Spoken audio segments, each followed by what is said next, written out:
Well, good morning, everybody. February 24th, 2003, going back for Murdizzle, and this was the BB King show.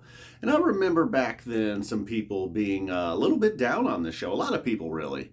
I kind of remember liking it. It was one of the shows that I downloaded, put on a CD, and listened to a lot back then. But now, maybe I could see maybe where they were coming from. If I could be a little critical, the legend that BB King is, maybe the Rock Me Baby was a bit much. Maybe a Phish song there with BB King, maybe no BB King. But then on the other hand, what are they supposed to do? Say, hey, BB King, get the hell out of here so we can play Character Zero? I don't know. The Down with Disease started out great. That might have been the best part of the whole show, really, was the Down with Disease. Now, it's pretty much stayed Down with Disease. The middle part was excellent. All four guys just rolling along. And then it got a little bit Mikey toward the end, which was never a bad thing. And then we get Corinna, maybe a BB King, I imagine, is back there waiting for his time to come on stage, showing him what they got. Show us what you got. And then we get the Wolfman's brother. Nice telephone ringing Wolfman's brother. But overall, a little bit like subdued, I guess, Maybe they were going for kind of a bluesy thing here. Although both really good. Really, this first four songs of the night started out pretty strong. And then you get the BB King, it must have been almost an hour, it seemed like. A lot of this East Rutherford jam on the Live Phish app, officially labeled. This was probably my favorite. Paige was able to get involved, even the crowd getting involved a little bit with some clapping there. But then, the thrill is gone. Rock Me Baby. It had gone on a little much here. Like I said, perhaps a Phish song or, I don't know. I'm not sure. So maybe by the end of that set, I remember thinking, okay, this went on a lot longer than I thought, and maybe some of the complaints and some of the naysayers had something. Although this wasn't too bad.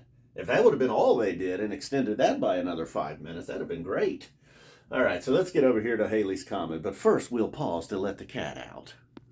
So the second set, not that this was like, the reason the show was bad. While there were some complaints about the legend BB King, the Halley's comment, it kind of felt like it took till too late in the song to really get going there.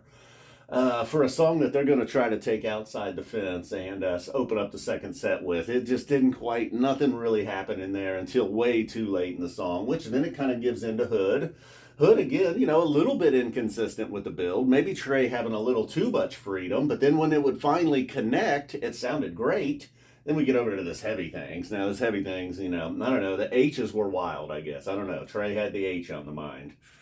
It's unfortunate for 2003, if you know what I'm saying. So then we get into Twist. Again, it kind of had like a late night feel. Not a lot going on. Late in the song, finally a little something gets going. They follow that with All of These Dreams, it wasn't Friday.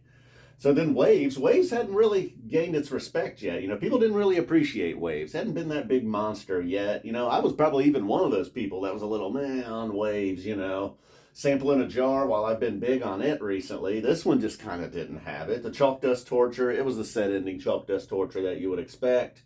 Now the Farmhouse, maybe the Farmhouse felt like how I would hope this the Sample in a Jar did.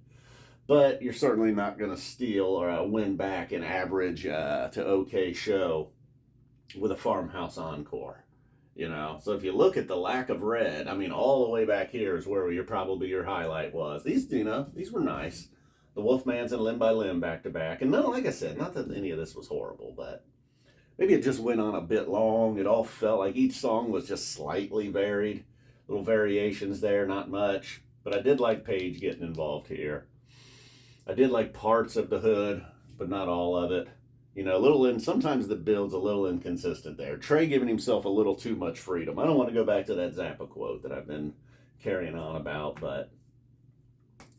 And then All of These Dreams, Sample in a Jar is another thing that probably people were giving a thumbs down, but boy, if those were bad songs then, what, Sample in a Jar? Now we really know what bad songs are.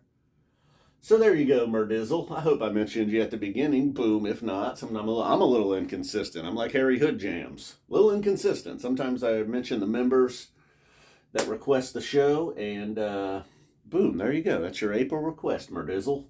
His second show, under 5 minutes. I don't know. Not a lot of songs. Boom. Interrupted by a cat. Not hit by a comet.